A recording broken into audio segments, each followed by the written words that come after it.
Israel Crane.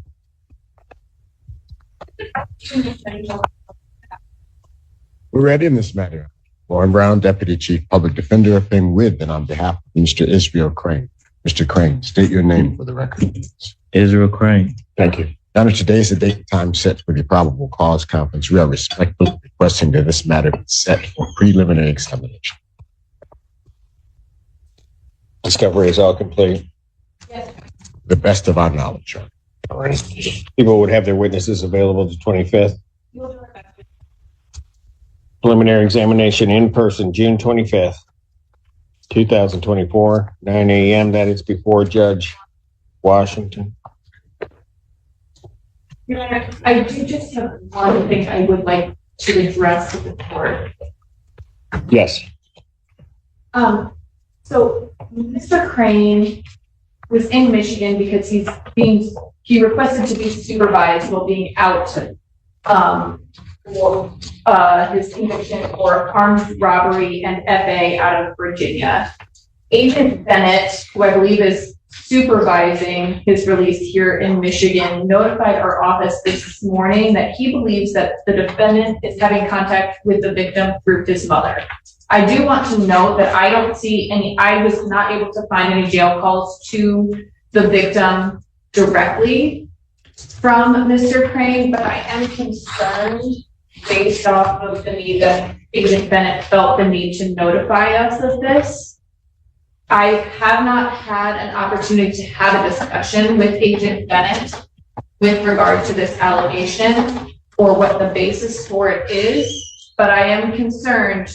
I have not had an agent feel the need to contact our office to notify me of indirect contact on an case previous.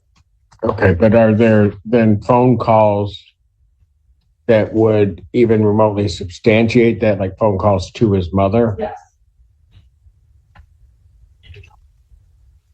But the content of those particular phone calls, we don't know. I have not had the opportunity to listen to them yet. Mr. Brown, I'm not sure what they're asking. I think they're asking for his phone privileges to be revoked, but they haven't said that he's had any contact. They haven't shown that he's directed anyone to do anything. We don't even know the extent of his mother's relationship with the complaining witness in this case. Without those facts, they're not asking for anything. They're just putting that out there. Here's what I'll do.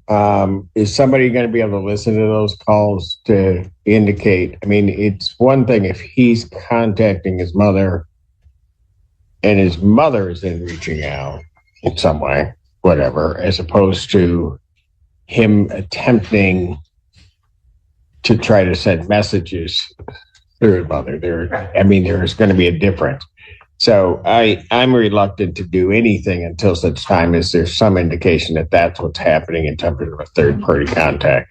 So maybe if you get a statement from the officer as to how they know that, what information has come to them, get that to Mr. Brown and to the court. I may change that decision so that you're aware, Mr. Brown, where if I look at it and it appears to me that that's the case, then I may revoke his privileges, and you can certainly have a hearing before Judge Washington or this court regarding that. Okay. So I think that's probably the best way at this juncture to handle it. Court calls the case, People versus Deshaun McFarland.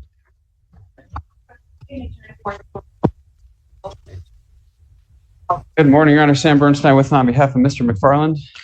Sir, what's your name for the court? McFarland. In this case, Your Honor, we're asking the court to please set for exam. Discovery should be complete. That is correct, Your Honor. Discovery is complete. People would have their witnesses available the 25th. Preliminary examination, June 25th, 2024, 9 a.m. before Judge Washington. Your Honor, there is one matter in the book. Of course you would. Go ahead.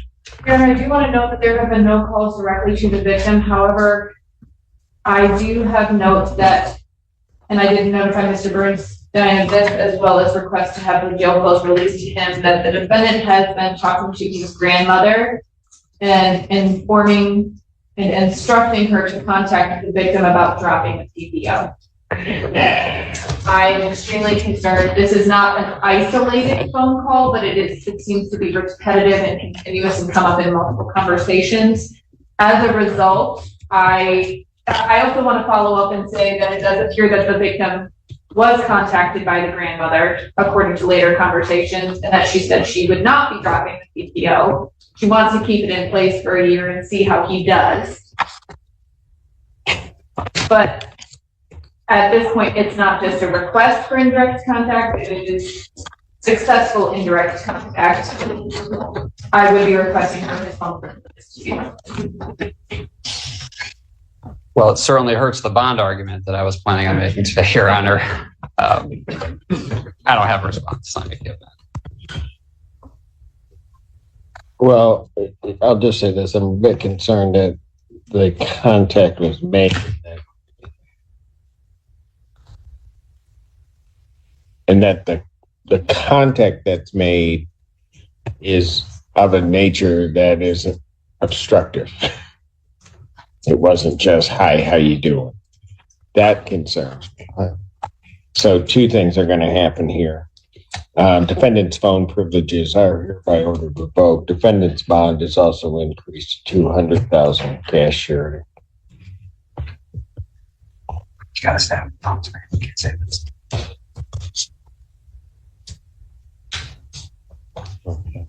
Thank you. Calls case, people versus, is it Hazel Jacobs? Assistant Public Defender on behalf of Hazel Jacobs, who approaches. Take your name. Mr. Jacobs. Thank you. Your Honor. Yes. I'm so sorry. Just looking for my notes on this one. I do know that, Your Honor, if we can be heard on bond after this, I would be appreciative. And I understand that there is an alleged violation that we need to go over. We would like to. You want to waive or hold your exam? I tried to get a hold of my client, Your Honor. I was not able to explain to him because we didn't know that he was in the jail until late yesterday. So I have not been able to talk to him. I would ask to adjourn this for 1 week so I can go over everything with him and explain exactly what the next options are. So if we could just get 1 week, that'd be. I wouldn't. June 20th, 2000. Not right now. You stop talking. Listen, I have the information. June 24th, 2020. June 20th, 2024, 9 a.m. for probable cause. Thank you, Your Honor. This time you didn't want to address bond, did you? I have a conditional violation. If you want to address it, you can go ahead, but. I understand, Your Honor. As it pertains to the conditional violation, my client would have me advise the court that with regard to the report that the court is in receipt of, the argument involving the subject of the no contact order, which was heard by his neighbors, occurred while he was not home, occurred while the individual he has the no contact on was arguing with someone that she was talking to the phone on. He advises that she was at home without his knowledge and that he came home to find her there. It advises that the ensuing argument resulted after she started screaming and crying when he asked her to leave so he wouldn't violate his conditional bond, Your Honor. Additionally, he advises that he has orientation for a new job next week and he will be unable to gain income used to support his father and child if he loses that new job, which will happen if he does not attend that orientation. So he would be asking for a release based on the information that the court's in receipt of. A response from the people. He was home. He told the police that he was home. He actually told the police that she's the person he was arguing with. He actually went on to tell the police that he's the person she was yelling at. I'm not sure why he doesn't remember talking to the police. I'm not sure why he doesn't know that the police would write a report to that. All of us have this report. all of his admissions to being and having contact with her. So yes, this occurred at his apartment. However, he was there. The police spoke with her and spoke with him, and the police arrested him for having contact with her. And that's when he went on to admit to him then that he was in an argument with her, that she was screaming at him, and he acknowledged the no contact order with her. So that's the conditional violation. The other reason that Your Honor should continue the defendant's bond as it currently is ordered is because when my office charged this case, we requested $25,000 cash surety on this, and we're not given that information. This is a case where the defendant is charged with strangulation. It reported to the police. The defendant was punching her in the face, got on top of her, while she was laying on her back on the bed. The defendant was on top of her, pinning her arms on the bed and using his other hand to choke her. She told the police the defendant squeezed her throat with his hand and then started using the blade of his forearm, so it's the bone there, to apply pressure to her throat. She said she punched him in the face in an attempt to get him off of her, and that she felt that she was being choked for approximately 30 seconds until she struggled to breathe. The police noted in their report that the victim's throat was covered in scratch marks and light red bruising. She indicated she did not lose consciousness, but she had to fight him off of her on her bed. And then the defendant, while she was trying to fight him off of her, the defendant went on to bite her right shoulder. The police officer wrote in the report, "I observed what appeared to be an obvious bite mark on her shoulder, visible teeth marks and bruising." It goes on. The victim continues to report that even after that, punching her in the head, the officer does a great job of, as she's reporting what occurred to her, keep that in his next statement. He's on to report what he observed. He says, "I observed raised bruises or goose eggs on the side and back of her head." And it continues. So, Your Honor, we requested $25,000 just based on the facts of this case alone, as well as the danger that the defendant presents to not only this victim but the community. But then he goes on to have contact with her, make admissions to the police, and come before Your Honor and try to tell us a different story. So I'm asking that Your Honor not reduce bond in any way this time. Thank you. Your Honor, may I respond to that? No. Your Honor, as it pertains to the allegations of the alleged crime here, a determination was made by the magistrate as to his release. He was out. We don't deny, as it pertains to the allegations on the bond violation, that any of that happened, other than the fact that he arrived home from a haircut and she was there and he tried to get her to leave, so that he wasn't in violation of that bond condition. He advises that he has a tether. He's willing to do home confinement. We just would ask for consideration and his release. No, he was brought in on the conditional bond violation. It was not arraigned before the magistrate on the conditional bond release. I'm sorry. I didn't mean to cut you off. I'll stop talking. Go ahead. What were you going to? I was just with regard to the original charges, Your Honor, not the bond violation. Right. Okay. But taking all that into account, what the story that just relayed to me doesn't match the police report at all. In regard to what the defendant is having counsel put forth to the court. Okay. Because of the conditional bond violation, taking that into account with the allegations, at least as it regards this particular case, the court's going to set the defendant's bond in the amount of $50,000 cash surety. And we'll see him next week. Thank you, Your Honor.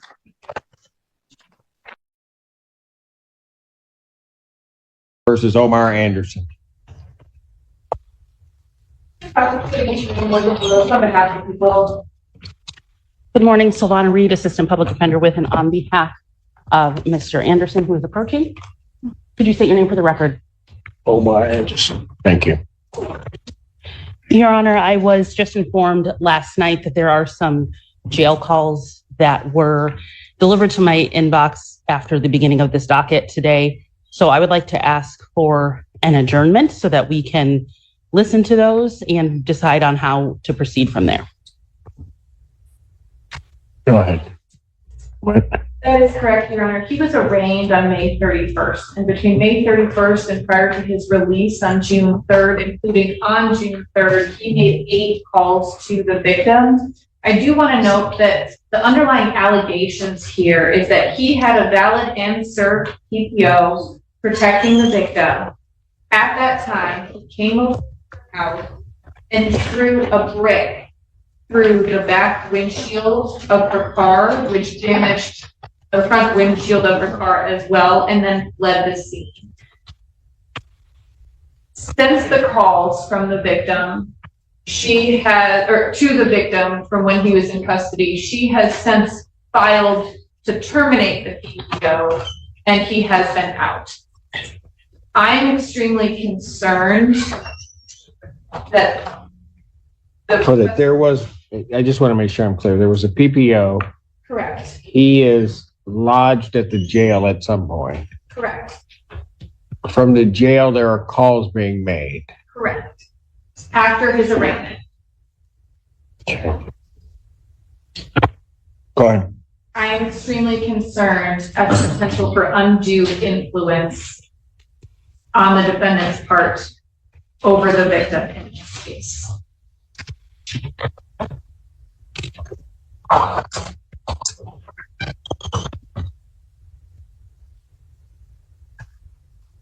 Counsel, anything?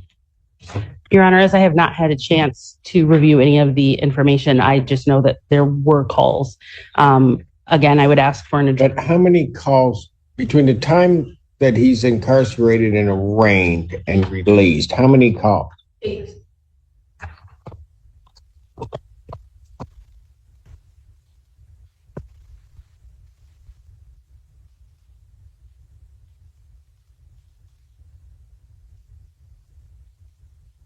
You have copies of the calls? They were just released this morning. I have not had a chance to download them. Because I'm going to let you know, Mr. Allen, my inclination would be to remand him pending some resolution as to what's contained within those calls, because he shouldn't have been contacting her at all.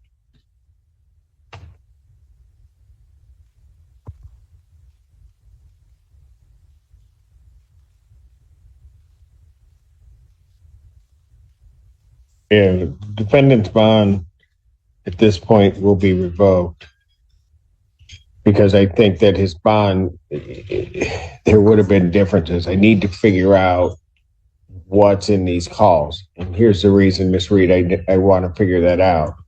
There are these calls being made. There's a PPO in place. There are these calls being made. The PPO is then requested to be lifted, and then this case is still here. And there's a lot of little flags raised by that. So I'm going to revoke his bond. I will give you an opportunity to whoever in your office to try to get through those calls. And then I will consider at any point in time, a request to change that or to do something else. But I think everybody needs to hear, or at least try to hear, what's on these calls. All right. Do you want me to release the calls to your chambers as well, or?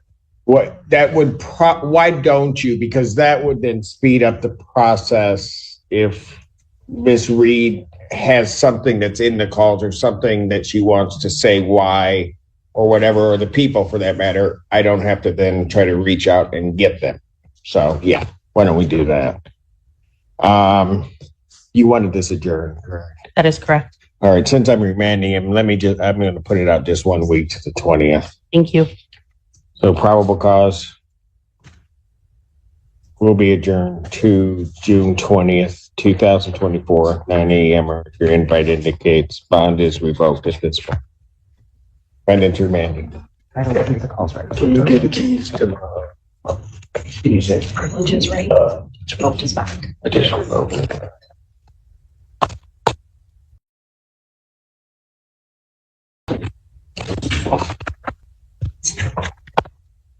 Good morning, Jake on behalf of Ms. Brookshire.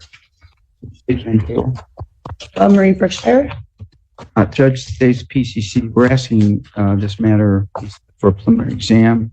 And Discovery is complete. Yes, Your Honor. I met with her at the jail last night. We went over the police report. I would ask if we could address bond. I have a tether violation. Judge, the only thing is, speaking with my client last night at the jail, is the violation is that she couldn't power up the tether. She's still wearing it. And she was released originally on PR bond with the tether. She had problems charging it. And I believe that's the violation itself. We're asking if the court would please consider just to really restore it back to PR bond. I would ask for without the tether, but if it has to be the tether, if somebody could look at it, she's still wearing it. It doesn't work. So we just need to get that straightened out.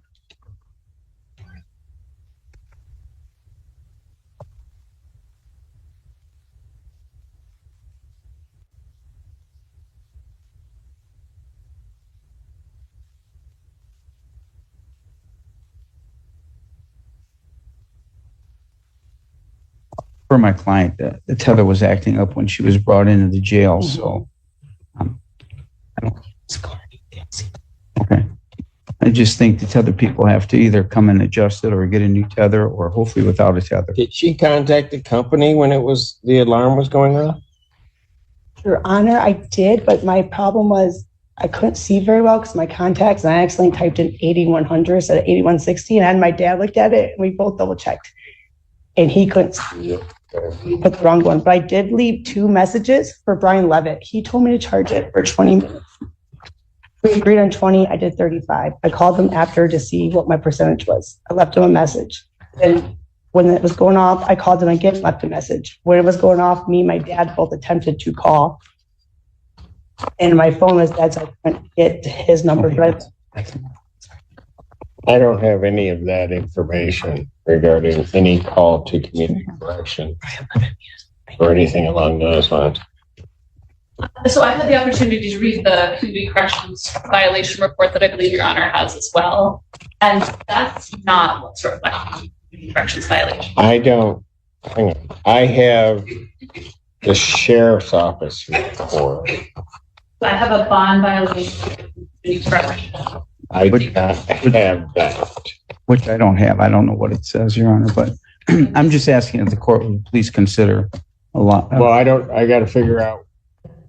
Mr. Levitt, and I can provide the court. Do you want me to email this over? Yes, when you get a chance, that'd be great. Yes. Mr. Levitt gave her very specific instructions.